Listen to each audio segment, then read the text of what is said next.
ఒక ఇద్దరు ఇన్స్పెక్టర్లు వాళ్ళ పిల్లల పెళ్లిల కోసము ఏదైతే రిటైర్మెంట్ బెనిఫిట్స్ ఉంటాయో బెనిఫిట్స్ రాక ఇబ్బందుల్లో ఉండి ఒకరు చనిపోయారు, ఇంకొక వ్యక్తి ఏదో ఆత్మహత్య చేసుకుంటారు. నిజంగా అంత సీరియస్ ఉంటారు ఒక అధికారిగా పనిచేసిన వ్యక్తికి ఆ స్థాయిలో ఇబ్బందులు ఉంటాయంటారా? నిజంగా అసలు ఎవరు ఒప్పుకున్నా నేనైతే ఒప్పుకుంటా ఆ మాట. నిజంగా కూడా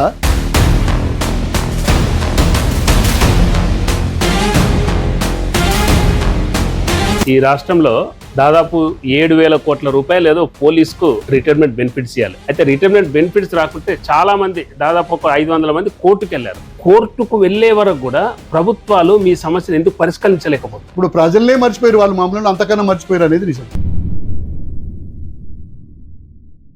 దీని అంతటి కారణం ఎవరు? ఇంతకు 10 ఏళ్ళు రాష్ట్రం ఏర్పడిన తర్వాత 10 ఏళ్ల పాటు పాలించిన బీఆర్ఎస్ ఇప్పుడున్న కాంగ్రెస్ పాలకుల ఎవరు అనుకుంటున్నారు మీరు? రిటైర్డ్ పోలీస్ అధికారిగా చెప్పండి, బీఆర్ఎస్ నేతగా కాకుండా. అట్లా కాకుంటే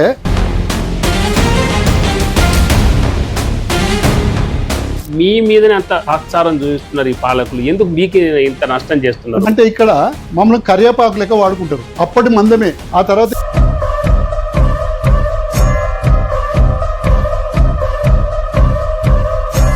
పోలీస్కి ఏంటి విపరీతమైన డబ్బు ఉంటుంది, వసూళ్లు చేస్తారు, బెదిరింపులకు గురి చేస్తారు, దోపిడీ చేస్తారు. నిజంగా ఆ స్థాయిలో సంపాదించే పోలీసులు ఉన్నారా? నిజంగా బెదిరించి టార్చర్ చేసి హరాస్మెంట్ చేసి ఉన్నారంటారా మీరు? పోలీస్ డిపార్ట్మెంట్ లో అందరూ నిక్కచ్చంగా నిజాయితీ పరులే ఉన్నారని నేను అంటలేను. ఓ దశాబ్ద కాలం, ఆ తర్వాత దశాబ్ద కాలం, ఇప్పుడు చూస్తే రిటైర్ అయిన తర్వాత ఇప్పుడు చూస్తే ఈ 35 ఏళ్ల కాలంలో మీరు గమనించింది ఏంటి? పోలీస్ వ్యవస్థలో మార్పులు చేర్పు ఎటువంటి? అసలు అప్పటి పోలీసు మెదడుతో దమాక్తో పనిచేసింది, ఇప్పటి పోలీసు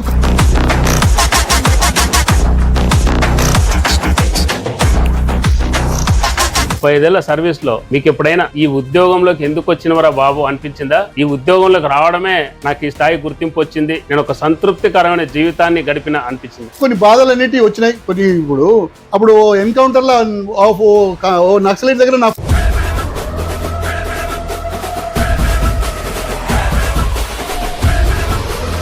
సహజంగానే పోలీస్ అంటే భయం ఉంటుంది. ఉద్యోగం వచ్చిన తర్వాత మీ కుటుంబ సభ్యులు కావచ్చు, బంధువులు కావచ్చు, మీ స్నేహితులు కావచ్చు, ఏదైనా మాట్లాడాలి పోలీస్ ఎందుకులే పక్కకు పోయి మాట్లాడడం, మీకు తెలియకుండా మాట్లాడడం, అటువంటి సందర్భాలు ఎప్పుడన్నా మీరు గమనించారా? నేరాలు చేసేటువంటి తత్వం గల్లా ఉన్నళ్ళు కొంచెం మమ్మల్ని చూస్తే కొద్దిగా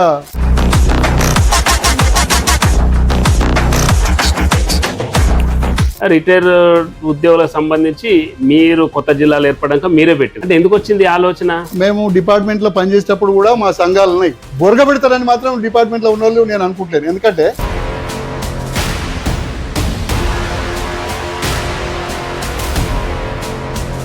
మీరు రాజకీయాల్లోకి రావడానికి ముత్తంరెడ్డి గారి కారణం. ఈ కంప్యూటర్ యుగం రానప్పుడు ఆయనను చూసినా, కంప్యూటర్ యుగం వచ్చినాక ఈయనను చూసినా.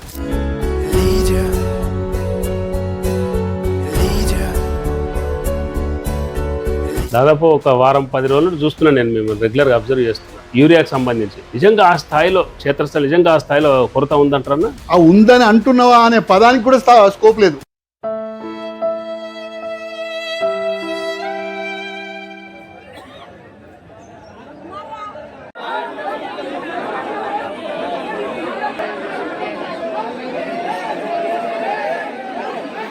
అంటే ప్రభుత్వానికి ముందు చూపు లేదు. ఒక్క మాట చెప్పాలంటే ముందు చూపు లేదు, రైతుల పట్ల ప్రభుత్వానికి ముందు చూపు లేదు అనేది నిజం. నమస్తే, నేను Srinivas. Welcome to open talk with DS. ఈరోజు మన అతిథి retired police officer, BRS senior నేత గురప్ప గారు రాజులు.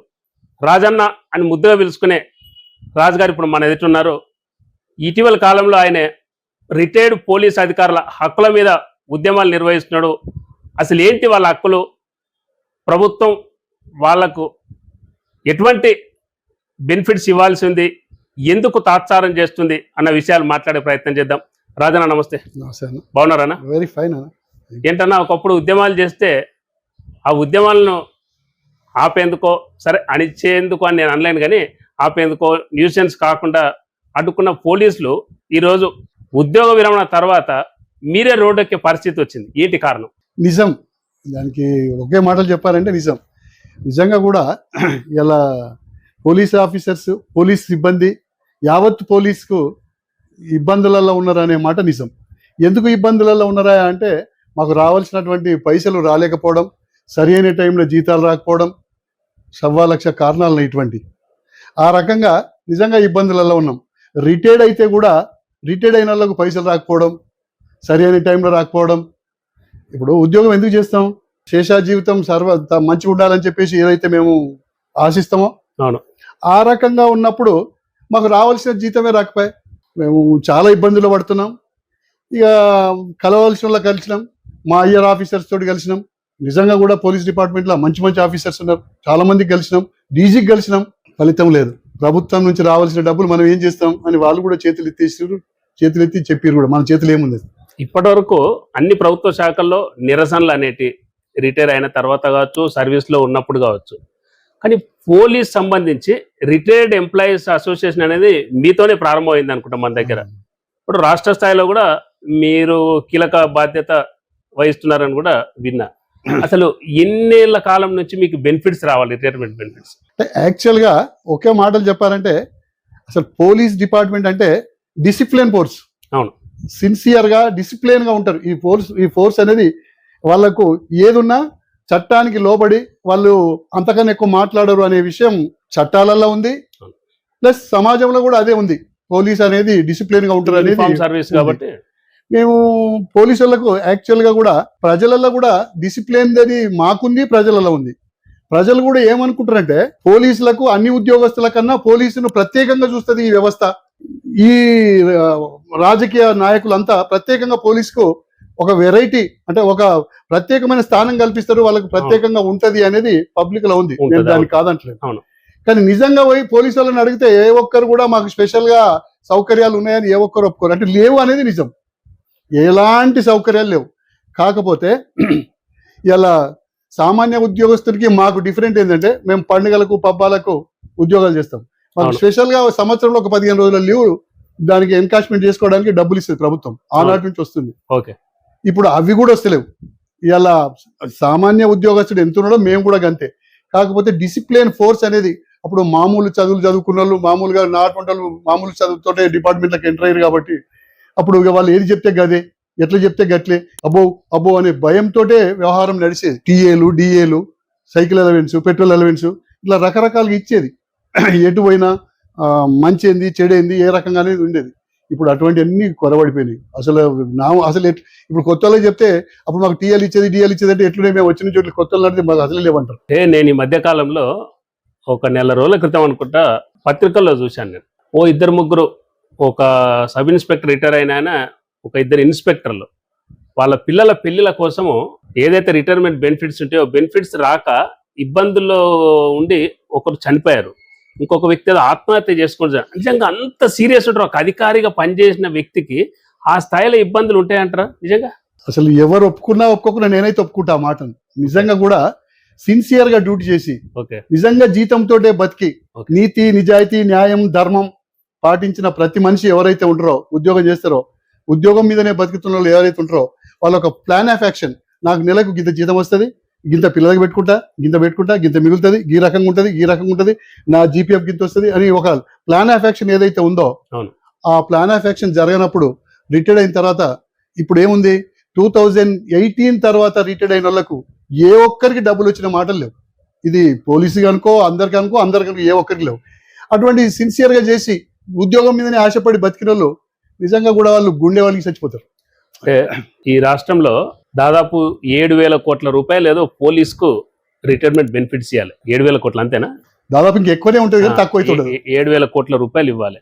అయితే రిటైర్మెంట్ బెనిఫిట్స్ రాకుంటే చాలా మంది, దాదాపు ఒక 500 మంది కోర్టుకు వెళ్ళారు. అంటే ఆఫీసర్ స్థాయి వాళ్ళే ఎక్కువ వెళ్ళారు. కొంతమంది సగం మందికి ఏదో వచ్చినట్టున్నాయి. అంటే కోర్టుకు వెళ్లే వరకు కూడా ప్రభుత్వాలు మీ సమస్యను ఎందుకు పరిష్కరించలేకపోతుంది? అసలు అంటే ఇప్పుడున్న పాలకులు ఎవరైతే ఉన్నారో, ఈ మధ్య కాలంలో వస్తున్న, ఇప్పుడే కావచ్చు ఇంకా ముందు ఇప్పుడు ఈ పాలకులను తీసుకుంటే అసలు పాలకులు ప్రజల శ్రేయస్ కొరకు ఉన్నాము అనే మాటనే మర్చిపోయారు వాళ్ళు. ఆ ప్రజలు అనుకున్నప్పుడు మాత్రమే ఏం ఉద్యోగస్తులం వ్యాధికి వస్తాం వాళ్ళకి. ఇప్పుడు ప్రజలనే మర్చిపోయారు వాళ్ళు, మమ్మల్ని అంతకన్నా మర్చిపోయారు అనేది నిజం. ఇలా పాలకుల పరిపాలన ఆ రకంగా ఉంది కాబట్టి నిజంగా కూడా ఎవరికి రావాల్సిన డబ్బులు రాక నానా ఇబ్బందులు పడుతున్నారు అనే మాట నిజం. దీని అంతటి కారణం ఎవరు? ఇంతకు 10 ఏళ్ళ రాష్ట్రం ఏర్పడిన తర్వాత 10 ఏళ్ల పాటు పాలించిన బీఆర్ఎస్, ఇప్పుడున్న కాంగ్రెస్ పాలకుల ఎవరు అనుకుంటున్నారు మీరు? అంటే మీరు ఒక రిటైర్డ్ పోలీస్ అధికారిగా చెప్పండి, బీఆర్ఎస్ నేతగా కాకుండా. అట్లా కాకుంటే పాలకులు అందరూ ఆ దిశలోనే పోతున్నారు తప్ప ఆయన ఏదో తేజు ఈయనేదో కాదని కాదు. Okay. ఆయన ఒక్క హక్కు చదివిండి, ఈయన 2 హక్కులు చదివిండి, డిఫరెంట్ గా అంతే. ఎవరైనా ఉద్యోగస్తులు మాత్రం ఆ రకంగా చూస్తున్నారు అనేది నిజం. ముందు నుంచి ఉద్యోగులు అటు తెలంగాణ ఉద్యమానికి, ఆ తర్వాత తెలంగాణలో బీఆర్ఎస్ ప్రభుత్వం ఏర్పాటుకు ముందు నుంచి అన్ని ప్రభుత్వ శాఖల ఉద్యోగులు మద్దతు ఇచ్చారు. అయినప్పటికీ ఎందుకు మీ మీదనే అంత తాత్సారం చూపిస్తున్నారు ఈ పాలకులు? ఎందుకు మీకు ఇంత నష్టం చేస్తున్నారు? అంటే నేను ఏమనుకుంటా అంటే, నేను చూసినంత వరకు, నేను దాదాపు 35 years సర్వీస్ చేసిన డిపార్ట్మెంట్ లో, అంటే ఒకప్పుడు ఉన్నటువంటి ఉద్యోగస్తులు ఇప్పుడు ఉద్యోగస్తులకు అప్పుడు ఎట్లున్నారు ఇప్పుడు ఎట్లున్నారు అని నా అంతా నేను చూసుకుంటే, ప్రభుత్వాలను శాసించారు అప్పుడు. ఇలా ప్రభుత్వాలు వీళ్ళని శాసిస్తున్నాయి, అంతే డిఫరెంట్. అంటే అప్పుడు కూడా శాసిస్తున్న ఉద్యోగులు శాసిస్తున్నారు కదా ప్రభుత్వాలు. మొన్నటి వరకు ఉద్యోగులదే కీలక పాత్ర కదా. తప్పు. అసలు తెలంగాణ ఉద్యమంలో కీలక పాత్ర అనేది వాస్తవం. ఆ తర్వాత ఏదైతే ఇప్పుడు కరివేపాకుని ఎట్లయితే వాడుకుంటారో, పోలీసుని ఎట్లయితే వాడుకుంటారో, ఇలా అంత ఉద్యోగస్తులు ఆ రకంగానే వాడుకుంటున్నది ప్రభుత్వం. పోలీస్ శాఖను పక్కన పెడితే మిగతా శాఖల ఉద్యోగులు అయితే ప్రభుత్వంలో కీలక భాగస్వాములు లెక్కనే ఉన్నారు. వాళ్ళు చెప్పినట్టే పాలకులు నడుచుకున్న విధానం చూసినాం మనం. అయితే మాకు యూనియన్స్ అనేటివి ఉండే, ఇప్పటికి కూడా ఉన్నాయి.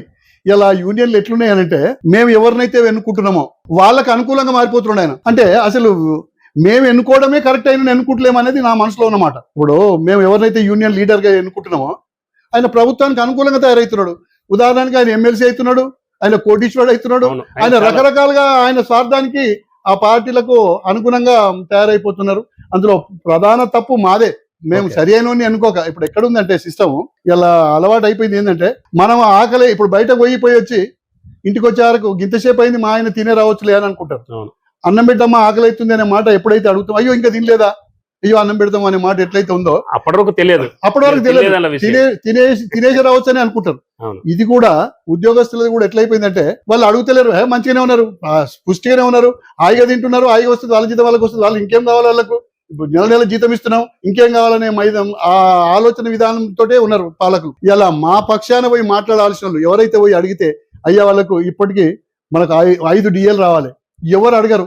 ఇలా అడిగితే ఆయన దుష్మన్, ఆయన నెంబడబడతారో ఏమో, నన్ను నా లెక్కలు లెక్క పెడతారో ఏమో. ఆయనకు రకరకాల, ఆయన ఆర్థికంగా ఎదిగి ఉంటాడు కాబట్టి ఆయన కూడా అయ్యో నన్ను మళ్ళీ ఇళ్ళ పడతారు అల్ల పట్టుకుంటారు అనే భయంతో ఆయన వాళ్ళకు అనుకూలంగానే తయారైపోయి మా పక్షాన తాకట్టు పెడతారు. మాకు అడగాల్సిన, మా పక్షాన నిలబడి అడగాల్సిన నాయకుడే వాళ్ళకి అడ్జస్ట్ అయిపోతుండే అనేది నిజం. అంటే ఇక్కడ మా పొరపాటు ఉంది, అంతకన్నా పొరపాటు పాలకులది కూడా ఉంది.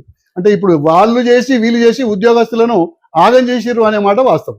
జనరల్ గా పోలీస్ అంటే సమాజంలో ఇప్పటికీ ఒక రకమైనటువంటి భయమే ఉంటుంది, ప్రేమ కంటే ఎక్కువ కూడా భయమే ఉంటుంది. పోలీసు నిజంగా కూడా సేవ చేసిన, జనాన్ని సేవ్ చేసిన ఈ సమాజం అనేది నిజాలు మాట్లాడుకుంటే నమ్మది. పోలీస్ నిజంగా హానెస్ట్ గా పనిచేసిన పోలీస్కి ఏంటి, విపరీతమైన డబ్బు ఉంటుంది, వసూళ్లు చేస్తారు, బెదిరింపులకు గురి చేస్తారు, దోపిడీ చేస్తారు అన్నటువంటి అపవాదు సమాజంలో ఉన్నది. నిజంగా ఆ స్థాయిలో సంపాదించే పోలీసులు ఉన్నారా? నిజంగా బెదిరించి టార్చర్ చేసి హరాస్మెంట్ చేసి ఉన్నారంటారా మీరు? చాలా చక్కటి మాట, సమాజానికి పంపాల్సిన మాట అడిగారు అనేది నేనైతే అనుకుంటున్నా. నిజంగా కూడా అదంతా అపోహ, అది తప్పది. అసలు పోలీస్ వ్యవస్థ అంటే నేను ఎంజాయ్ చేసింది, నా మనసులో ఉంది, నాకున్న అనుభవంతో చెప్తున్న మాట ఏంటంటే, అట్లా ఉండరు, ఆ రకంగా ఉండదు వ్యవస్థలో. కానీ నేనేమనుకుంటా అంటే, భగవంతుడు ఏదైతే ఉందో, పరిపాలన సౌలభ్యం భగవంతుడు ఏదైతే ఉందో, భగవంతుడు ఈ పరిపాలన ఎట్లయితే ఈ సమాజాన్ని నడుపుతున్నాడో, కాపాడుతున్నాడో, ఆయన పరిపాలన సౌలభ్యం గురించి ఈ పోలీస్ వ్యవస్థను పెట్టుకున్నాడు అని అంట. అంటే మంచి చేస్తే మంచి, చెడు చేస్తే చెడు ఏదైతే ఉందో ఒక పోలీస్కి మాత్రమే ఉంది అనే మాట అడిగే హక్కు. అయితే ఇక్కడ ఏమైతుంది అని అంటే, ఎవరో ఒకరు పోలీస్ స్టేషన్కి వచ్చేటోళ్ళంతా ఆపదలో ఉన్న వాళ్ళు మాత్రమే వస్తారు. 99% ఆపదలో ఉన్న వాళ్ళే వస్తారు, వాళ్ళ హెల్ప్ కావాలనే వస్తారు. ఆ టైంలో నిజంగా కూడా కొంతమంది తెలివిగా, వాడు తప్పు చేయకున్నా, అవతలోడు తప్పు చేయకున్నా వీడు వచ్చి దరఖాస్తు ఇస్తాడు, తమ మీద తప్పు చేసిండు సార్, ఇది సార్, అది సార్ అని. నిజంగా కూడా అవతలోడు వీనికి తప్పు చేసినా వచ్చి దరఖాస్తు ఇస్తాడు. అంటే దరఖాస్తు ఇచ్చిన తర్వాత మేము విచారణలో ఈయన తప్పు, అసలు వీళ్ళు ఎవరైతే ఆరోపించబడ్డదో ఆయన తప్పే చేయలేదని అనుకుంటాం, అది తేల్చేస్తాం. తేల్చేసినప్పుడు ఏమైతుంది అని అంటే, ఈయన అబ్బా వాళ్ళకేదో కక్కుర్తిపడ్డారు, వాళ్ళకేదో లాలు చేయరు, వాళ్ళేదో డబ్బులు ఇచ్చిండు, ఆయన ఉన్నత పదవిలో ఉన్నాడు కాబట్టి ఈయన మేనేజ్ చేయగలిగిండు అని చెప్పేసి ఆయన బయటకు ఒక మాటను పంపిస్తాడు. ఆ బయట ఉన్న మాటను పంపడం వల్ల నలుగురు దాన్ని అవును అవును అవును అని అంటారు. ఇలా నలుగురు నడిస్తేనే బాట పడుతుంది అని ఏదైతే అనుకుంటామో, ఈ నలుగురు ఆ బాటనే పోతారు కాబట్టి అదే ఉంటుంది. అంటే పోలీస్ డిపార్ట్మెంట్ లో అందరూ నిక్కచ్చగా నిజాయితీ పరులే ఉన్నారని నేను అంటలేను, కానీ ఆ రకంగా మందిని కొట్టి చంపుకొని వాళ్ళని గుంజుకొని సంపాదించుకుంటారు అనేది అబద్ధం. అది వాళ్ళ ఆలోచన విధానం బట్టే తప్ప నిజాయితీగా నౌకరీ చేసి నిజాయితీగా ఉద్యోగంతో జీతం భార్య పిల్లలతో ప్లాన్ ఆఫ్ యాక్షన్ చేసుకొని బతికేటోళ్ళు 90% ఉద్యోగస్తులు ఉన్నారు అనేది మాత్రం నిజం. ఎవరెవరు లాలిచి పడవచ్చు, తప్పు తినొచ్చు. వాళ్ళ ఇంకోటి నేనైతే అనుకుంటా, భగవంతుడు అనేటోడు అటువంటి వాడిని ముందడికి పోనీయాడు, వాని కుటుంబాన్ని కూడా ముందడికి పోనీయాడు. ఆ రకంగా దెబ్బతిన్న వాళ్ళంతా ఆకోవ చెందిన వాళ్ళని అనుకుంటా నేను. నీతి నిజాయితీగా డ్యూటీలు చేసే వాళ్ళంతా అసలు ఒక్క మాటలు చెప్పాలంటే ఎంతో పుణ్యం చేసుకుంటే పోలీసు ఉద్యోగం వస్తుంది. అది కాపాడుకుంటే వాళ్ళకు వాళ్ళ భార్య పిల్లలకు ఉంటుంది అనేది నమ్ముతాను. అవును, పోలీస్ అనేది ఒక స్వచ్ఛంద సేవ అనేది వాస్తవంగా. పిల్లల్ని వదిలేసి డిప్రెషన్ లోకి వెళ్తారు, చాలా ఇబ్బందులు పడుతుంటారు, పండుగలు ఉండయి, పబ్బాలు ఉండయి, ఇల్లు ఉండదు, వాళ్ళకి ఏది ఉండకుండా సేవ చేస్తారు. అయినప్పటికీ ఎందుకు సమాజానికి గుర్తింపు లేకుండా ఎందుకు పోతుంది అనేది నేను అంటే ఇక్కడ మమ్మల్ని కరివేపాకు లెక్క వాడుకుంటారు. అప్పటి మందమే. ఆ తర్వాత మేము మాంతలు మేము చెప్పుకోవడానికి వీల్లేదు, మాంతలు మేము ఎక్స్పోజ్ కావడానికి వీల్లేదు. మీ అటువంటి వాళ్ళని గుర్తించి ఇలా నిజంగా కూడా నేను సామాన్య కానిస్టేబుల్ గా డిపార్ట్మెంట్లకు వచ్చి అంచెలుగా నేను ఎస్ఐ అయినా. ఇలా స్టేట్ లో ఉన్నటువంటి అవార్డులు రివార్డులు తీసుకొని ఇండియన్ పోలీస్ మెడల్ కూడా తీసుకొని ఐపీఎం కూడా తీసుకోగలను. నా ఆలోచన విధానం మీద ఉంటది, నేను చేసుకున్న పుణ్యతనం ఉంటది, నా వెనుక నా భార్య పిల్లల పుణ్యం ఉంటది, సమాజంలో ఉన్నటువంటి మీ అటువంటి మేధావులది, మీ అటువంటి సమాజాన్ని అంతా కష్టార్జితం ఉంటుంది. ఇంతమంది కలిస్తేనే నేను సక్సెస్ అయినా. అట్లా ఇలా అందరూ ఆ దిశగా పోకపోవచ్చు. ఇలా అప్పటి పోలీసుకు ఇప్పటి పోలీసుకు డిఫరెంట్ ఉంది. మేము చూసినప్పటికీ ఇప్పటికి డిఫరెంట్ చాలా అయిపోయింది. గమనించారన్నా 35 ఏళ్ల కింది పోలీస్ వ్యవస్థ, ఆ తర్వాత మా దశాబ్ద కాలం, ఆ తర్వాత దశాబ్ద కాలం, ఇప్పుడు చూస్తే రిటైర్ అయిన తర్వాత ఇప్పుడు చూస్తే ఈ 35 ఏళ్ల కాలంలో మీరు గమనించింది ఏంటి? పోలీస్ వ్యవస్థలో మార్పులు చేర్పులు ఎటువంటి ఒక్క మాటలు చెప్పగలుగుతా చూడు. దాని మీద సంజయ్ ఇద్దాం మాట్లాడదాం. కానీ అసలు అప్పటి పోలీసు మెదడుతో దమాక్తో పనిచేసింది. ఓకే, ఇప్పటి పోలీసు కంప్యూటర్ తో పనిచేస్తుంది. టెక్నాలజీని వాడుతూ కంప్యూటరే పనిచేస్తుంది. ఈయన పనిచేస్తలేడు ఇక్కడ. అంటే ఆ పోలీసు మెదడుకు దమాక్కు పని చెప్పి వ్యవహారం నడిపిండు. ఈ పోలీసు కంప్యూటర్ నమ్మి పనిచేస్తున్నాడు. మార్పుకు అనుగుణంగా టెక్నాలజీ వాడుకుంటున్నారు. మీరన్నట్టు టెక్నాలజీ అంటే ఈ రోజు ప్రధానంగా సీసీ కెమెరాలు కావచ్చు, ఇంకేదన్నా సాంకేతిక పరమైనటువంటి మారుతున్న కాలానికి అనుగుణంగా పోలీస్ వ్యవస్థ కూడా మారింది అనుకోవచ్చు కదా. ఒక మాటలు చెప్పాలి, ఇక్కడ మారుతున్న సమాజానికి కంప్యూటర్ యుగం అవసరమా లేదా అంటే, పోలీసుకు కంప్యూటర్ అవసరమా లేదంటే 100% అవసరం. నేను దీన్ని ఏమంటా అంటే, ఉదాహరణకి ఈ రోజు మన సిద్దిపేట పట్టణంలో 2 వీలర్ మీద పోయేటోళ్ళు హెల్మెట్ పెట్టుకోవాలని చెప్పేసి గవర్నమెంట్ రూల్ ఉంది. ఎక్కడ పోయినా హెల్మెట్ వాడాలి వాళ్ళ సేఫ్టీ గురించి అని చెప్పేసి వాస్తవం. అయితే వాళ్ళని అవేర్నెస్, వాళ్ళని చైతన్యవంతులు చేయడానికి సీసీ కెమెరాలు పెట్టిరు. సీసీ కెమెరాలు పెట్టి ఈ పోలీసు వాళ్లకు కెమెరాలు అప్పచెప్పేసి చూడురా ఎవరైతే ఉన్నారో అట్లా తీసుకురమ్మని చెప్పేసి తోలుతారు. ఇక్కడ ఏం చేస్తున్నారంటే, అసలు జనరల్ గా ఆ రకంగా ఎవరైతే తప్పు చేసిర్రో, ఎవరైతే హెల్మెట్ పెట్టలేదో ఆయనను పిలిచి, బాబు బండి ఆపు, నువ్వు హెల్మెట్ పెట్టలేదేమా, ఎందుకు పెట్టలేదు, తప్పు కదా, నువ్వు నేరం చేసినట్టు కదా అని చెప్పేసి మందలించి ఆయనకు ఫైన్ వేస్తే బాగుండు. ఆయనకు అనిపిస్తుండే, అబ్బా నేను హెల్మెట్ పెట్టుకుని వస్తే నాకు ఈ 200 రూపాయలు తప్పుతుండే అనే భయం ఉంటుండే, అబ్బా అనేది ఉంటుండే.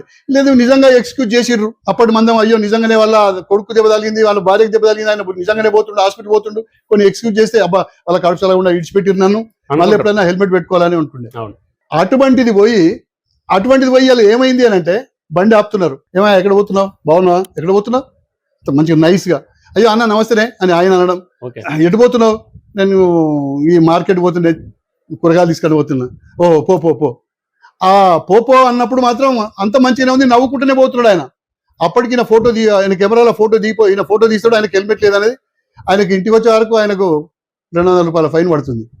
ఆయన ఏమనుకుంటున్నాడంటే, అరే ఏమో ఈ పోలీసుడు ఏమో మంచిగానే మాట్లాడిండు, మళ్ళీ నాకు ఫైన్ పడ్డది, ఇదేం పోలీసు అని, ఈ వ్యవస్థ అంతా గింతారా, పోలీస్ వ్యవస్థ అంతా గింతారా, ఈ వ్యవస్థలో ఇటువంటి పేరు తీసుకురమ్మని లేదు.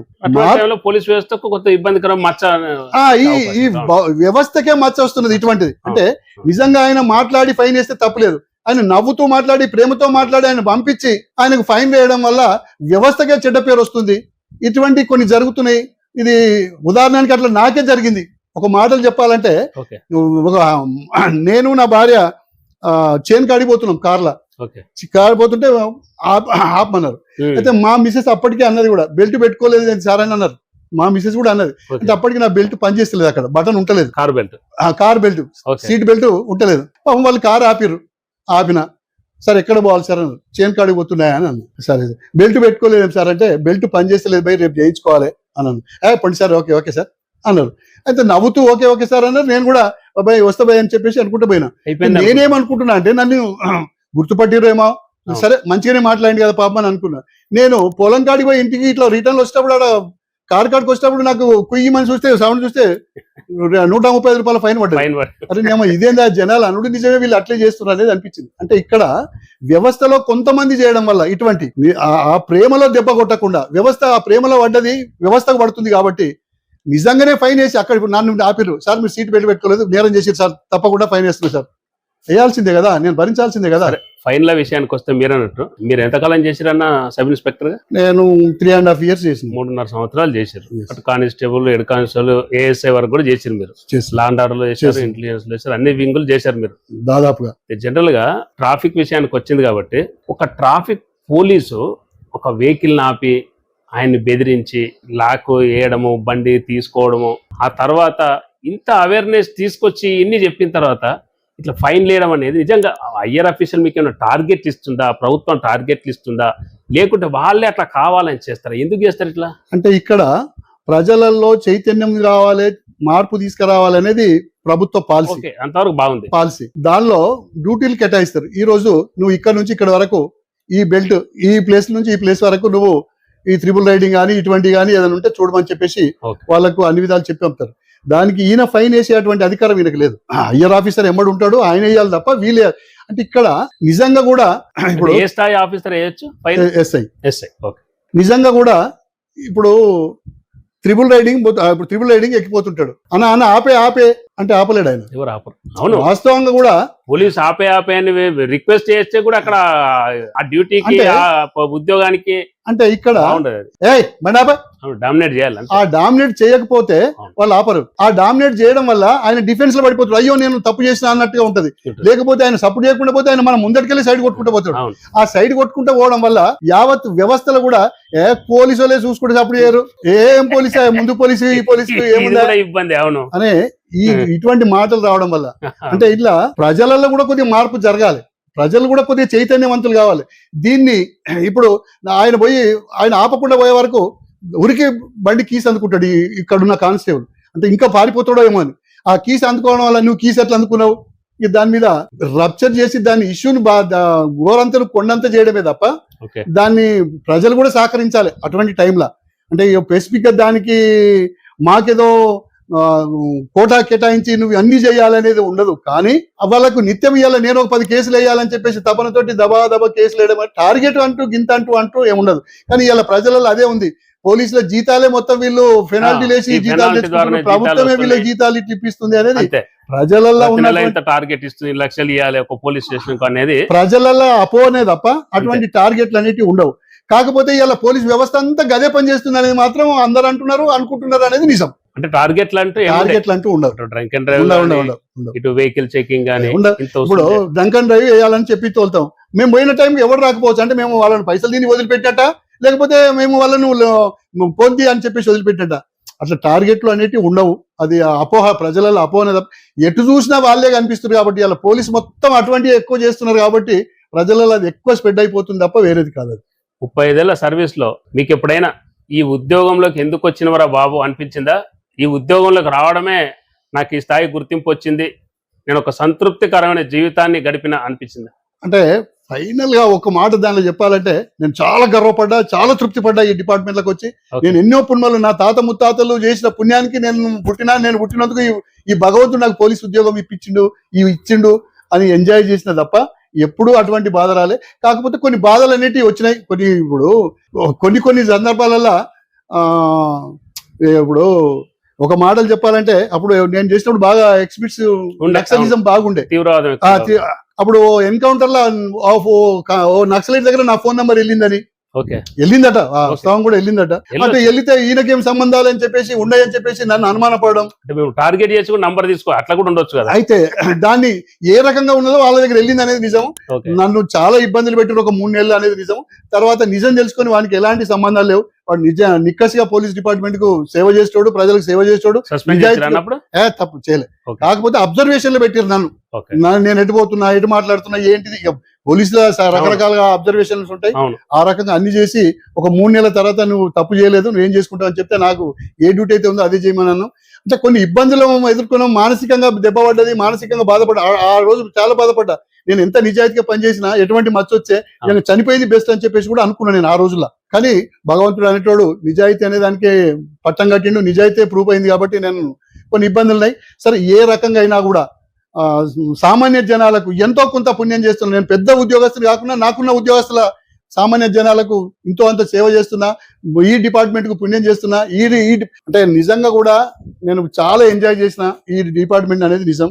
ఇప్పటికీ నేను బతుకున్న రోజులు పోలీస్ డిపార్ట్మెంట్ అంటే నాకు కన్న తల్లికి ఎంత సమానమో నాకు డిపార్ట్మెంట్ కూడా అట్లే అనిపిస్తుంది ఇప్పటికి కూడా. సహజంగానే పోలీస్ అంటే భయం ఉంటది. ఉద్యోగం వచ్చిన తర్వాత మీ కుటుంబ సభ్యులు కావచ్చు, బంధువులు కావచ్చు, మీ స్నేహితులు కావచ్చు, ఏదైనా మాట్లాడాలి అంటే పోలీస్ ఎందుకులే పక్కకు పోయి మాట్లాడడం, మీకు తెలియకుండా మాట్లాడడం, అటువంటి సందర్భాలు ఎప్పుడన్నా మీరు గమనించారా? అట్లా మా భార్య పిల్లలు, మా ఇంట్లో పిల్లల, మీ భార్య పిల్లలు, మీ బంధువులు కావచ్చు, మీ కుటుంబ సభ్యులు కావచ్చు, ఫ్రెండ్స్ కావచ్చు, అంటే నేరాలు చేసేటువంటి తత్వం గల్లా ఉన్నోళ్ళు కొంచెం మమ్మల్ని చూస్తే కొద్దిగా మా బంధువులే అనుకో, ఇంకేదన్నా అనుకో వాళ్ళు కొంచెం వెనకకి తగ్గుతారు ఉంటారు. వాళ్ళ అబ్బో వీడు పోలీసు అదే అబ్బో అనే ఉంటది.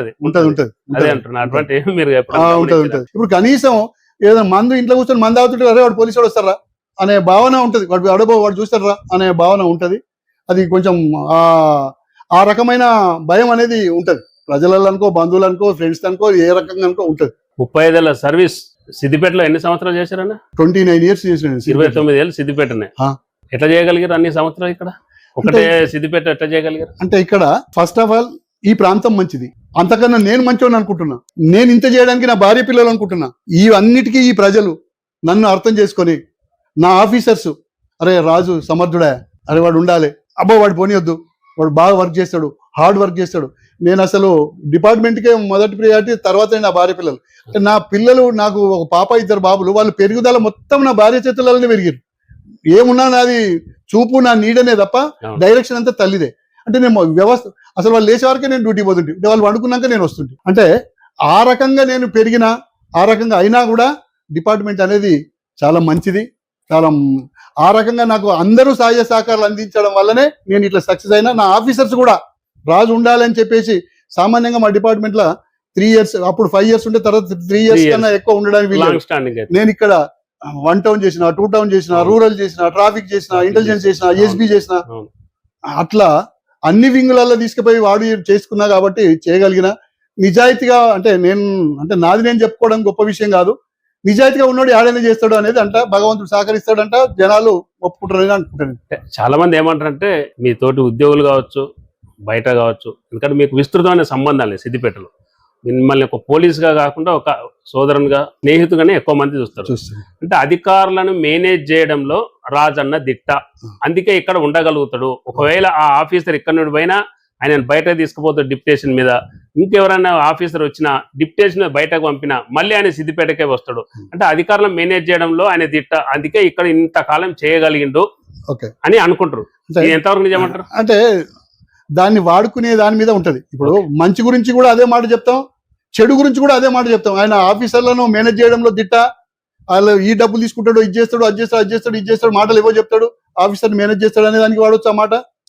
నిజంగా కూడా తప్పు అది కాదు సార్, ఇది తప్పు సార్ అని నిజాయితీగా చెప్పి, మంచి ఇది సార్, ఇది సార్ అని చెప్పి, ఆ రకంగా వానికి అన్యాయం ఏదైతే జరుగుతుందో వానికి న్యాయం చేస్తే ఆయన ఆఫీసర్లను కూడా మేనేజ్ చేస్తాడు, అది దిట్ట అని చెప్పొచ్చు. అంటే సమర్థత ఉన్న వాళ్ళని కూడా ఏ అధికారి పోగొట్టుకోవాలి అంటే నిజంగా కూడా అటువంటి చెప్పేటోళ్ళంతా నా మంచి చూసే చెప్తున్నారని అనుకుంటా తప్ప, నాకు తెలిసి నేను చెడు చేయలేదు కాబట్టి, అది చెడుగా నేను వాడుకోను కాబట్టి, ఎవరైనా చెప్పినా అది నాకు మంచిగానే వాడుకుంటా, మంచిగానే ఉంటది కాబట్టి, నిజంగా నేను ఆఫీసర్లకు ఉన్న విషయం చెప్తుంటే, నిజం చెప్తుంటే, ఇప్పటికి కూడా నా మైండ్ లో ఉండేది ఎక్కువ ఏముంటదంటే నిజం చెప్పాలి, నిజమేంటిది నిజం చెప్పాలని ఆలోచిస్తుంది. ఎప్పుడైనా కూడా నాకు నిజానికి ఎక్కువ ప్రియారిటీ ఇస్తాను. రిటైర్ అయిన తర్వాత కూడా రాజన్న పోలీస్ డ్యూటీ చేస్తుంటాడు, అదే డామినేషన్, అదే వాయిస్, అదే ప్రశ్నించడం. అంటే మిమ్మల్ని మీ మనసు ఇటువైపు నుంచి కాకుండా అటువైపు మళ్ళిస్తా, లేకుంటే మీరే ఆ డ్యూటీ చేయాలని చేస్తుంటారు. అట్లా జనరల్ గా మీరు ఎక్కడన్నా డామినేట్ చేస్తుంటారు, ప్రశ్నిస్తారు. సరే అది ఒక వ్యక్తికి న్యాయం చేయాలని అనుకో, అది ఏ రకంగా కావచ్చు. అంటే రిటైర్మెంట్ అయిన తర్వాత కూడా మీరు పోలీస్ డ్యూటీ చేస్తున్నారు. పూర్తి నిజం. అది ఎందుకో అట్లా ఆటోమేటిక్ గానే వస్తుంది తప్ప నేను చెయ్యాలని కూడా అనుకోను. కాకపోతే అక్కడ ఉన్న సందర్భం, అక్కడ ఉన్న సీన్ ఓవర్ స్పీడ్ గా వస్తే బండాపా ఏమా నీకు బుద్ధి లేదేమా, ఎట్లా పోతున్నది, నీ భార్య పిల్లలు మెల్లవచ్చు కదా, ఏమైంది, ఏం రోగం అయింది నీకు, మందలించి అట్లా కాదని చెప్పి వాళ్ళ భార్యకి చెప్పి అమ్మ మెల్లవమ్మని చెప్పమ్మా, అమ్మ ఈయన తాగినట్టున్నాడమ్మా, ఆటోలో వెళ్ళిపోయి ఇట్లా రకరకాలుగా చెప్పి ఎవరైనా తప్పులు చేస్తుంటే కూడా ఏమా ఇదేంది, అది కరెక్ట్ కాదు, అది తప్పది, రోడ్డు మీకు ఎట్లా వస్తావా నువ్వు, రోడ్డు మీద ఎట్లా కూర్చుంటావా నువ్వు, ఇట్లా ఈ రకంగా ఆటోమేటిక్ గా తప్పు జరుగుతున్నప్పుడు ఎంబడే ప్రశ్నించాలి. ఎంబడే పోలీస్ మైండ్ లో అదే అలవాటు పడి ఉన్నది కాబట్టి తప్పకుండా నేను అక్కడ మాట్లాడుతా. ఎక్కువ శాతం నేను డ్యూటీ చేసినట్టుగానే అనిపిస్తుంది. నేను తప్పు చేస్తలేను, నిజాయితీగా ఉన్నా, నిజం మాట్లాడుతున్నా, తప్పు చేసిన మందలిస్తున్నా అనేది ఉంటది. అది వాస్తవం. ఏది ప్రజలలో అది అట్లా ఉన్నదందుకు నేను ఇంకా గర్వపడతా కూడా. అది అట్లా చేయాలనిపిస్తుంది, చేస్తా కూడా. పోలీస్ రిటైర్డ్ ఉద్యోగులకు సంబంధించి ఒక అసోసియేషన్ మీరే ఏర్పాటు చేశారు అనుకోండి సిద్దిపేటలో, ఫస్ట్ టైం జిల్లా Yes, sir. అయిన తర్వాత Yes. మీరే. అప్పుడు ఉమ్మడి రాష్ట్రంలో కూడా ఎక్కడ వినలే. మిగతా ఉద్యోగులందరికీ సంఘాలు ఉన్నాయి. అటు సర్వీస్ లో ఉన్న వాళ్ళకు సర్వీస్ ఉన్న మీకు కూడా పోలీస్ అధికారుల సంఘం ఉన్నది. రిటైర్ ఉద్యోగులకు సంబంధించి మీరు కొత్త జిల్లాలు ఏర్పడాక మీరే పెట్టారు. ఎస్, ఏదో బిల్డింగ్ సంబంధించి ప్లేస్ కూడా ఏదో చేసినట్టున్నారు. అంటే ఎందుకు వచ్చింది ఈ ఆలోచన? అయితే యాక్చువల్ గా మేము డిపార్ట్మెంట్ లో పనిచేసేటప్పుడు కూడా మా సంఘాలు ఉన్నాయి, కానీ అవి నామమాత్రంగానే ఉంటాయి అనేది తెలుసు. డిసిప్లిన్ ఫోర్స్ లో ఉన్నాం, ఏం మాట్లాడలేమనేది తెలుసు. మరి అందుకే ఉనికి అసలు అది ఉండి లేని సమానమే తప్ప వీటితోటి ఏం ఒరగబెట్టింది లేదు. నేను 35 ఏళ్ళు డిపార్ట్మెంట్ లో చూసినా ఏం ఒరగబెట్టినట్టయితే నా దృష్టిలో లేవు. ఇప్పటికీ ఇంకా ఒరగబెడతారని మాత్రం డిపార్ట్మెంట్ లో ఉన్న వాళ్ళు నేను అనుకుంటలేను. ఎందుకంటే డిసిప్లిన్ ఫోర్స్ కాబట్టి ఇందులో ఏం చేయలేరు, ఎవరు కూడా ఏం చేయలేరు.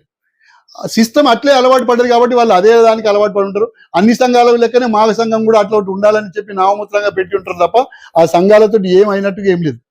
కాకపోతే రిటైర్డ్ అయిన తర్వాత మేము డిస్ట్రిక్ట్ ఫార్మేషన్, సిద్దిపేట జిల్లా ఫార్మేషన్ అయిన తర్వాత 2014 తర్వాత ఎవరైతే రిటైర్డ్ అయిన కొత్త జిల్లాలు అయిపోయిన తర్వాత రిటైర్డ్ పోలీస్ ఆఫీసర్స్ సంఘం కానిస్టేబుల్ నుంచి మొదలు పెడితే మా దగ్గర డిఎస్పీ వరకు ర్యాంక్ వరకు రిటైర్డ్ అయిన వాళ్ళంతా మన జిల్లాలో ఉన్న వాళ్ళంతా అయినరు. నిజంగా కూడా మేము అనుకునేది ఇలా అందరి లెక్క మనం కూడా పోయి చేయకపోతే మనల్ని గుర్తిస్తలేరు. అసలు మనోళ్ళకు అసలు టీఏ లేదు, డిఏ లేదు, ఏమి లేదు. ఇలా అందరు కోర్టుకు పోయి సాధించుకుంటున్నారు. మా రిటైర్డ్ అయిన వాళ్ళు కూడా కోర్టుకు పోయి సాధించుకోవాలంటే కూడా భయమే. మేము చాలాసార్లు చెప్పినాం, పలానోళ్ళు రిటైర్డ్ అయిన వాళ్ళు కోర్టుకు పోయిన మీరు కూడా వండి, మీరు 5-6 కలిసి రండి, మేము పలానా అడ్వకేట్ తోటి మాట్లాడతాం, పొండి చేసుకున్నానంటే అబ్బా వద్దే మేము మళ్ళీ ఏందో అని భయపడి డిసిప్లిన్ గా ఉన్న ఫోర్స్ కాబట్టి ముందుకు పోలే. వాళ్ళను మేము అవతలను చూసి వీళ్ళకి డబ్బులు రాకపోతే మేము కొంతమంది అడ్వకేట్లతో మాట్లాడి మేము కొంతమందిని తయారు చేసి వీళ్ళని 5గురిని 6గురిని 4గురిని అయినట్టు తీసుకొని పోయి వాళ్ళని ఒక టీమ్ గా తయారు చేసి కోర్టుకి ఇస్తే ఆ ముందు ఏదైతే కోర్టులో అప్లై చేసుకున్నారో వాళ్ళకి జీతాలు వచ్చినాయి, వాళ్ళకి రావాల్సిన డబ్బులు అన్ని వచ్చినాయి, బెనిఫిట్స్ వచ్చినాయి. మనకు అదే మార్గం అనేది వీళ్ళకి చూపించి వాళ్ళని తీసుకుపోయి చేస్తే ఇలా ఉన్నోళ్ళు లేనోళ్ళు అంతా రిటైర్డ్ అయిన వాళ్ళు అంతా ఆడ లైన్ కట్టారు, హైకోర్టుకు పోతున్నారు, కేసులు వేసి అందులో కేసు గెలవగానే వచ్చి ఈడ లైన్ కడుతున్నారు. వీని వెనక ఆయన వెనక ఈయన, ఈ పర్సెంటేజ్లు ఆ పర్సెంటేజ్లు అనుకుంటా ఈ పుణ్యకాలం మళ్ళీ ఈడ మేము కూడబెట్టుకున్న పైసలకు మేము పర్సెంటేజ్లు ఇచ్చి మళ్ళీ మా డబ్బులు మేము తెచ్చుకునే పరిస్థితికి వచ్చింది ఇలా వ్యవస్థ. అంటే ఇలా వ్యవస్థ ఎటుపోతుంది, ఎవరికి న్యాయం చేస్తుంది, ఎటుపోతుంది అనేది ఒకసారి ఆలోచిస్తే ఇలా డిసిప్లిన్ గా ఉండి మేము అట్లా అనగబడ్డాం, ఇలా పైసలు రాక ఇట్లా చేస్తున్నాం.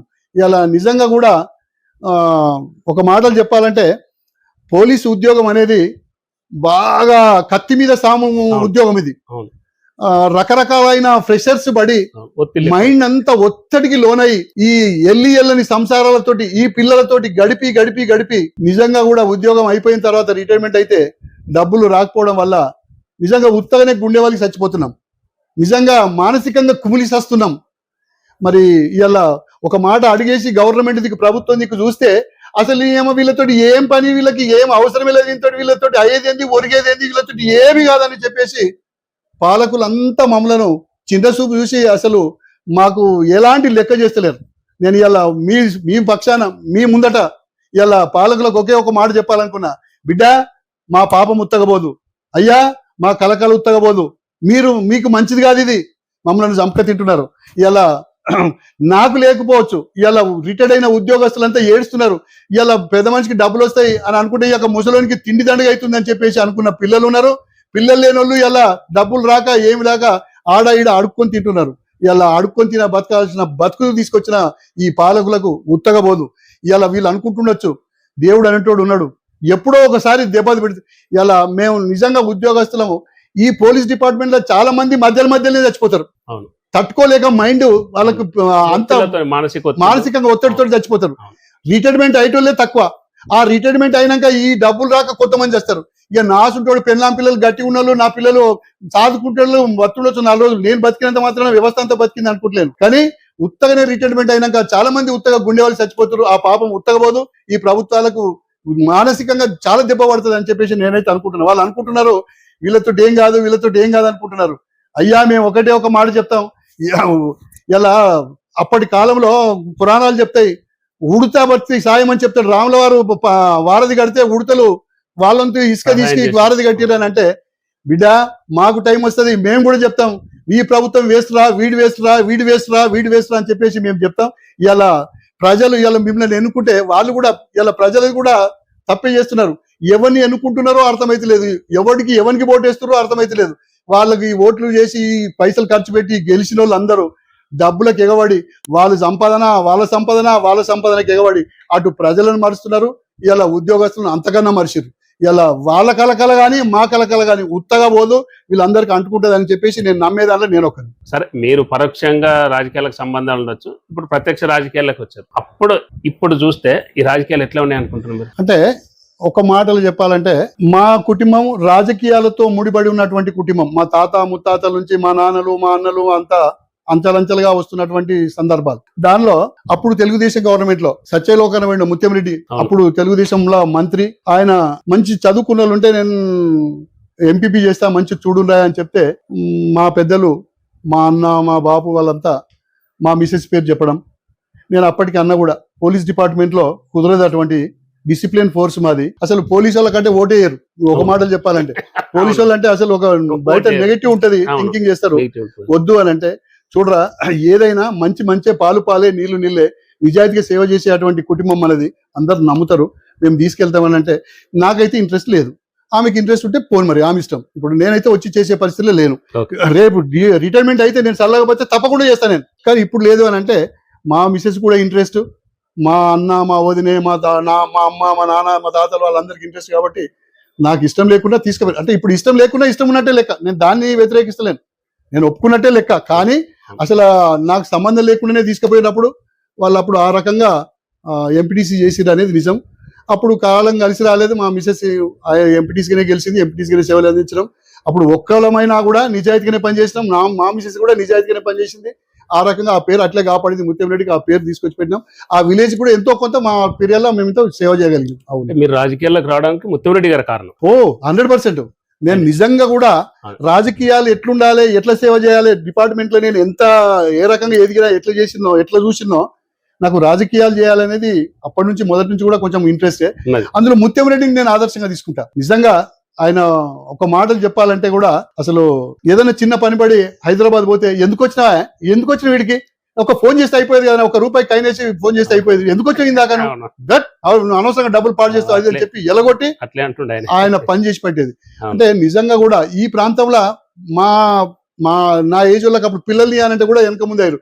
అప్పుడు మారుమూల ప్రాంతం, ఇక్కడ రోడ్లు లేవు, ఎలాంటి సౌకర్యాలు లేవు. ప్రభుత్వం అంటే అధికారులు అంటే మాకు అసలు తెలియదు కూడా తెలియదు. ముత్యం రెడ్డి వచ్చిన తర్వాతనే రోడ్లు, భవనాలు, స్కూళ్ళు, మంచి ఈ ప్రాంతం అంతా డెవలప్ అయిందంటే ముత్యం రెడ్డి పీరియడ్నే. నేను అనుకునేది ఒక విజన్ ఉన్న గొప్ప లీడర్. ఒక విజన్ ఉన్న గొప్ప లీడర్ ఎవరే అంటే ముత్యం రెడ్డి. ఆ కాలంలో కంప్యూటర్ లేనప్పుడే ఆయన ఒక విజన్ పెట్టుకొని పనిచేసినటువంటి విషయం. ఇవాళ నేను ఆయన తర్వాత నేను రాజకీయంగా నచ్చేది మళ్ళా హరీష్ రావునే. ఇప్పుడు కంప్యూటర్ యుగం వచ్చిన తర్వాత ఈయన మాస్ లీడర్ గా ఎట్లయితే ఉన్నాడో, నాకు ఈ కంప్యూటర్ యుగం రానప్పుడు ఆయనను చూసినా, కంప్యూటర్ యుగం వచ్చినాక ఈయనను చూసినా, నాకు నిజంగా వీళ్ళిద్దరు రాజకీయంగా నాకు బాగా నచ్చిన మనుషులు. ప్రజలకు ఆ రకంగా సేవ చేయాలి అనే తపన మాత్రం ఉంటది. ఆయన కూడా ఎప్పుడు జనం కోసం ఏదో ఒక కార్యక్రమాలు తీసుకురావడం, ఏదో ఒక డెవలప్మెంట్ చేయడం, జనంలో ఉండడం రెగ్యులర్ గా ఆయన చేసేది. వాస్తవం. గొప్ప లీడర్ గారు కూడా గొప్ప లీడర్. వర్క్ విషయంలో, సేవ విషయంలో ఆయన కమిట్మెంట్ మనిషి.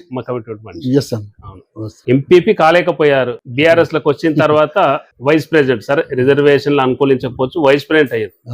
వైస్ ప్రెసిడెంట్ అయిన తర్వాత మీ మండలానికి మీరు చేసిన అభివృద్ధి ఏంటి, మీ సొంత ఊరు అల్వాలకు చేసిన డెవలప్మెంట్ ఏమిటంటే? అంటే అప్పటికి నేను పోయిన టర్మ్లో ప్రభుత్వాల నుంచి డెవలపింగ్ ఫండ్ అనేది తక్కువైపోయింది. అంతా ఇచ్చలవిడిగా విలేజ్ డెవలపింగ్ ఫండ్స్ అనేది తక్కువ వచ్చినాయి. వచ్చిన కాడికి మా విలేజ్ లో నాతో అయినంత వరకు మండలంలో ఆ కొద్దో గొప్పనో అక్కడ అక్కడ అక్కడ అక్కడ 3 లక్షలు 4 లక్షలు 5 లక్షలు వచ్చినప్పుడల్లా ఆ రకంగానే ఇచ్చింది తప్ప పెద్ద మొత్తంలో ఇచ్చి తీసుకొచ్చి డెవలప్ చేసింది అయితే ఏం లేదు.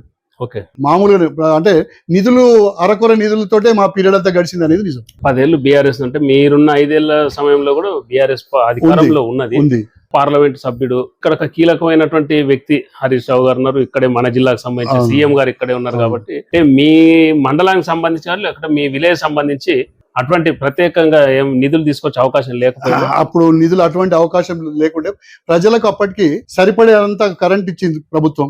కాళేశ్వరం తీసుకొచ్చి నీళ్లు ఇస్తుంది, రైతులను అన్ని విధాలుగా ఆదుకుంటుంది. రైతు భరోసా అయితేనేమి, రైతు బంధు అయితేనేమి, రైతు రుణమాఫీ అయితేనేమి, రైతు కరెంట్ అయితేనేమి, రైతుకు మందులు మసాలాలు అయితేనేమి, విత్తనాలు అయితేనేమి అన్ని రకాలుగా ఆదుకుంటున్నది. కాబట్టి ప్రభుత్వం రైతుల శ్రేయస్సు కోరిన ప్రభుత్వం కాబట్టి చేస్తుంది అనేది మైండ్ లో ఉంది తప్ప ఇక మామూలు చిన్న అమౌంట్, తక్కువ అమౌంట్ తోటే మేము ఆ పీరియడ్ అంతా గడపాల్సి వచ్చింది. ఆ తర్వాత ఈ కాంగ్రెస్ గవర్నమెంట్ వచ్చిన తర్వాత అసలు ఏం లేకుండా పోయింది అనేది నిజం. దాదాపు ఒక వారం 10 రోజులు చూస్తున్నాను నేను, మేము రెగ్యులర్ గా అబ్జర్వ్ చేస్తున్నా. మిడిదొడ్డి మండలం రెగ్యులర్ గా ఆందోళన కార్యక్రమం మీరే నేతృత్వం వహిస్తున్నారు యూరియాకి సంబంధించి. నిజంగా ఆ స్థాయిలో క్షేత్రస్థాయి నిజంగా ఆ స్థాయిలో కొరత ఉందంటారన్నా యూరియా? అసలు ఆ ఉందని అంటున్నావా అనే పదానికి కూడా స్కోప్ లేదు. 100% ఉంది. అసలు నిజంగా చెప్తున్నా, వాళ్ళ బాధ చూస్తుంటే వాళ్ళ ఇంట్లో కొడుకు, కోడలు, భార్య, తన మనమడు, మనమరాలు 6 ఉంటే ఒక్క బస్తా గురించి 6 లైన్లకు వస్తున్నారు, లైన్లో నిలబడుతున్నారు. ఈడ కూపన్లు రాసుకున్న తర్వాత ఆ చిట్టి ఇచ్చి ఆడ డబ్బులు కట్టాలి.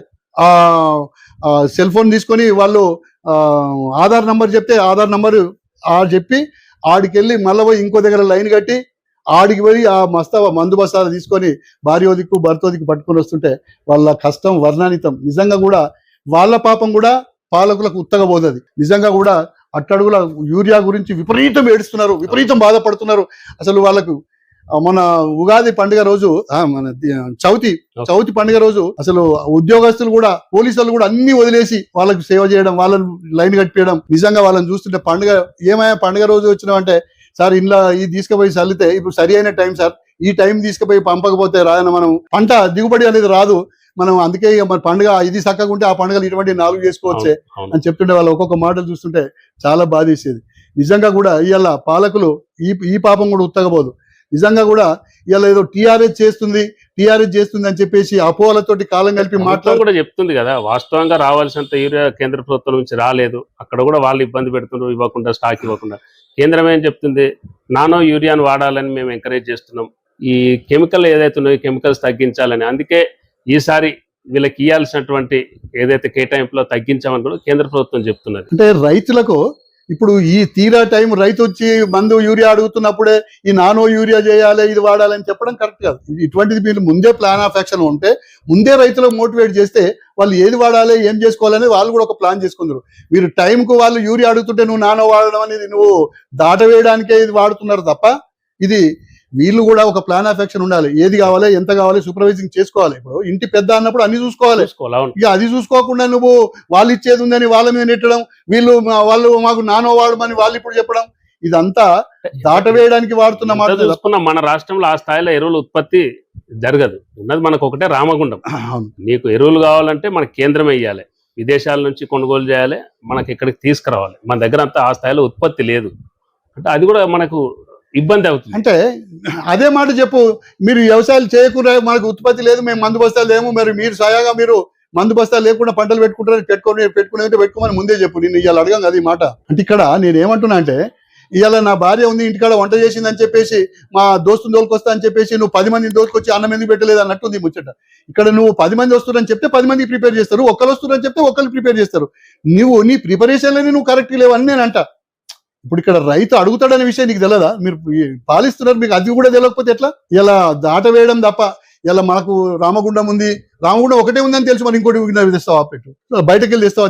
ఇక్కడ తండ్రి ఎక్కడికి వెళ్ళి తెస్తాడనే ముచ్చట కాదు, పిల్లలకు అన్నం పెడతలేడు అనేది నిజమని. ఇప్పుడు పిల్లలకు అన్నం పెట్టాలి అనేది ముఖ్యం, అది చూస్తాం. కాబట్టి ఇలా ఒకరికొకరు వాళ్ళను వింటే వీళ్ళంటే వాళ్ళు మీ అటువంటి మేధావుల ముందట మన దగ్గర అయితే అది రామగుండం ఒకటే ఉంది, అది సెంట్రల్ నుంచే రావాలి, వాళ్ళు తప్పిదానికి మనం మోస్తున్నాం, ఇవన్నీ చెప్పడానికి ప్లాట్ఫామ్ తయారు చేసుకోవడమే తప్ప ఇది ఏ రకంగా అయినా కేంద్ర ప్రభుత్వమైనా రాష్ట్ర ప్రభుత్వమైనా రైతుల విషయంలో మోసం చేస్తున్నాయి అనేది మాత్రం నిజం. ఈ యూరియాకు సంబంధించి 2014 కంటే ముందు పరిస్థితులు ఇప్పుడు కనిపిస్తున్నాయి, పునరావృతం అవుతున్నాయి. అవును. కరెక్ట్. గంటల తరబడి రోజుల తరబడి చెప్పులు పాస్ పుస్తకాలు లైన్ లో పెట్టడము, అక్కడ పడిగాపులు కాయడము, అక్కడ నిద్రపోవడము, పోలీసులను పెట్టి యూరియాను పంచడం అనేది అవన్నీ మళ్ళీ చూస్తున్నావు. అంటే ఇది నేను ఉద్యోగం చేసినప్పుడు కూడా చూసేది. అవును. కరెంటు గురించి, ఏ ఊర్లోకి పోయినా నీళ్ల గురించి బిందెలు అడ్డం పెట్టడం, అవును, మందు బస్తాలకు చెప్పులు అడ్డం పెట్టడం, విత్తనాలకు, గడ్డి విత్తనాలకు, వడ్లకు విత్తనాలకు, ఇటువంటి రైతులు వచ్చి కావలి కాసి ఆడ చెప్పులు పెట్టడము, వాని రుమాలు పెట్టడము, చెద్దరు పెట్టడము, అన్నా నేను ఇప్పుడే పోయేస్తే నేను చెప్పడము, వాని చెంబు నీళ్ళ బాటలు పెట్టడం, ఇటువంటి జరిగేది మనం చూసినాం. ఇప్పుడు ఊర్లలో పోతే కూడా నీళ్లు కావాలి తాగడానికి ఏ లీటర్ కూడా అప్పుడు పోయేది కాదు. మేము ఆ లీటర్ పోతూ ఎమ్మెల్యే పోతుండే మేము నలుగురం పోయేది ఎంబడి, ఎట్లయినా బిందెలు పెడతారు ఆ ఊళ్ళో అని. నిజంగా కూడా 2014-15 అటువంటిది కనిపించింది. ఆ అనవాయితీ కేసీఆర్ గ్రహించిండని నేనైతే అనుకుంటున్నా. ఇలా అది లేవులే సమస్యలు, వాటర్ కావచ్చు, యూరియా ప్రాబ్లం కావచ్చు. నిజంగా కూడా మరి ఎట్లయింది, అది మన ఇట్లయినా ఏమైనా చేయబెట్టి తింపి తీసుకొచ్చింది కాదు కదా, మిషన్ భగీరథ పెట్టిండు, అందరికి నీళ్లు తాగిపించిండు. ఆయన ఏమన్నాడు, అందరికి నీళ్లు తాగకుండా తాగిపియకపోతే నేను ఓటు అడగాను అన్నాడు. అందరికి మిషన్ భగీరథ తోటి నీళ్లు అందరికి సబ్సిడెంట్ గా తాపగలిగిండు అనేది నిజం. అట్లే ఈయన వచ్చినాక కూడా ఒక పీరియడ్ లో ఈ ఎరువుల కొరత వచ్చింది అనేది నాకు జ్ఞాపకం ఉంది. అది ఈయన వచ్చినాక కూడా అది ఆయన గ్రహించిండు, దీన్ని ఏ రకంగా ప్లాన్ చేసుకోవాలని చెప్పేసి ఆయన ఆ పీరియడ్ మొత్తం, ఆ తర్వాత 8 సంవత్సరాలు కూడా ఆయన ప్లాన్ ఎఫెక్షన్ చేసుకొని రైతులకు ఆ రకంగా ఇబ్బంది లేకుండా చేసిండు అనేది నిజం. అంటే ప్రభుత్వానికి ముందు చూపు లేదు, ఒక్క మాట చెప్పాలంటే ముందు చూపు లేదు, రైతుల పట్ల ప్రభుత్వానికి ముందు చూపు లేదు అనేది నిజం. ఇలా రైతులకు రైతు బంధు ఆయన ఎక్కడికి వెళ్ళి తెచ్చిండు, అప్పు తెచ్చిండా తప్పు తెచ్చిండా పక్క పెట్టు, రైతులకు సరి అయిన టైంలో రైతు బంధు ఇచ్చిండు అనేది నిజం. వాళ్ళు ఆలోచించేది అంతే కదా, అప్పు తెచ్చినావు నువ్వు ఇంట్లోకి వెళ్ళి ఇచ్చినావు అని ఆలోచించారు. ఎవరి ఇంట్లోకి వెళ్ళి ఇస్తలేవు అని అడుగుతారు, ఆయన ఇచ్చింది నీకెందుకు సాధ్యం కాదు అంటారు. ఇప్పుడు ఆయన 6 లక్షల కోట్లు వేస్తే 12 లక్షల కోట్లు ఎవరు వద్దారు అంటారు. ఇప్పుడు రేపు వీళ్ళ పీరియడ్ అయిపోయినాక కూడా వీళ్ళు కూడా ఏం చేశారు అనేది తెలుసు కదా. ఇప్పటికీ ఇప్పుడు అనుకోవడం కాదు, ఇలా ఎవరు చేసినా ఎవరి ఇంట్లోకి వెళ్ళి చేయరు, నన్ను తీసుకుపోయి కూర్చొని పెట్టినా నేను నా ఇంట్లోకి వెళ్ళి చేయాలి, ఎవరు చేసినా గదే చేస్తాం. కాకపోతే దుబారా ఖర్చులు కాంది అది. ఇలా మీరు ఏం చేసుకుంటే రైతులను నట్టడిగా విడిచి ఇలా సరైన టైం కు క్రాప్ రాకుండా చేస్తే ఇలా ఇప్పుడు మక్కలంతా వదిలేసి నువ్వు యూరియా బస్తాలు నువ్వు ఒకటికి రేపు 4 ఇచ్చినా తీసుకోవడం, 3 ఇచ్చినా తీసుకోవడం అని అవసరం లేదు. మక్క పోయింది, పత్తి చేనులు కూడా అయిపోయినాయి, వదిలేసారు. ఇలా అతివృష్టితోటి కూడా ఇలా వర్షాలు పడి ఇలా భగవంతుడు మరి అట్లా కూడా కొంత నష్టమే చేసిన రైతులకు. ఇలా చూడు, వీళ్ళు దెబ్బ మీద దెబ్బ పడ్డట్టు ఇలా వీళ్ళు రైతులు ఈ యూరియా లేకుండా సరైన టైం ఇది చేస్తే అది అతివృష్టి బట్టి వర్షాలు పడడం వల్ల ఇలా ఎవరు కూడా ఏమైంది నిజంగా పాలకులు ఎట్లుందా మరి ఏం జరిగింది, ఇలా ఇన్ని వర్షాలు పడ్డది ఏం జరుగుతుంది ఎట్లయితుందని ఎవడన్నా అడుగుతున్నాడా? ఉదాహరణకి మంచి ఏంది చెడేంది ఒక్కరని వస్తున్నా ఎవ్వరు రారు. ఇలా నేను ఏమున్నా నీ మీద వాళ్ళ మీద ఇలా ఉదాహరణ చెప్తే ఆశ్చర్యం అనిపిస్తుంది. ఇలా రైతులకు ఏం చేస్తే బాగుంటది, కేంద్ర ప్రభుత్వం రాష్ట్ర ప్రభుత్వం ఆలోచించాల్సింది పోయి మీ బలం ఏంది, నువ్వు రాజీనామా చేయి నేను చేస్తా, నేను వీళ్ళ బలాలు చూసుకుంటున్నారు తప్ప ప్రజలకి ఇప్పుడు నిజంగా కూడా పండుగ రోజు పండుగ చేసుకుంటే దానికి అందం ఉంటుంది. పండుగ లేనాడు నువ్వు ఏం చేసుకుంటే రైతులకు ఇప్పుడు యూరియా కావాలి, యూరియా తీసుకొచ్చి పెట్టురా, మీ బలాలు ఉంటే తర్వాత చూసుకోరు. ఎవడు అడుగుతలేడు, ఎవడు పట్టించుకుంటలేడు. రైతాంగ కష్టాలను మీరు ముందు గమనించండి, వాళ్ళకి మెయిల్ చేయండి. నెక్స్ట్ ఏంటన్నా మీ ఫ్యూచర్ స్టెప్ రాజకీయాల్లో? నిజంగా కూడా మా కుటుంబము జనాలలో ఉన్నటువంటి కుటుంబం. భగవంతుడు కూడా నాకు ఉద్యోగం ఇచ్చింది కూడా జనాలలోనే దింపిన ఉద్యోగం ఇచ్చిండు. దానికి అలవాటు పడిపోయినా నేను. నీతి, నిజాయితీ, న్యాయం, ధర్మం భగవంతుడు అనేటోడు పెట్టిండు నన్ను, అట్లే బతకాలనేది మైండ్ సెట్ అయిపోయింది.